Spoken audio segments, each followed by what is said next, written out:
ગુજરાતના જાગૃત નાગરિક ભાઈઓ બહેનો સૌને મારા નમસ્કાર।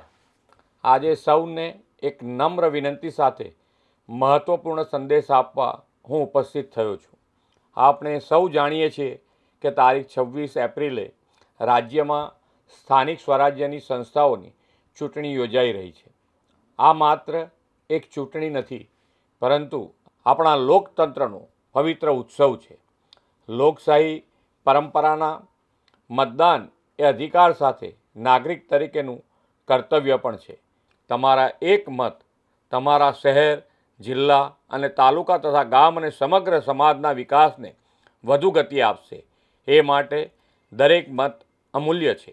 હું રાજ્યના દરેક મતદારોને હાર્દિક અપીલ કરું છું કે 26 એપ્રિલે મતદાન કેન્દ્ર સુધી જરૂર પહોંચો અને મતદાન અવશ્ય કરો।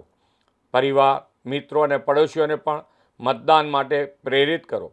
100% મતદાનનો સંકલ્પ લઈને લોકશાહીને વધુ મજબૂત બનાવો। જે યુવા મતદારો આ વખતે પહેલીવાર પોતાના મતાધિકારનો ઉપયોગ કરવાના છે, તે સૌ યુવાનોને પણ મારી શુભકામનાઓ। સૌ સાથે મળીને જનભાગીદારીથી વિકસિત ભારતથી વિકસિત ગુજરાતના નિર્માણ માટે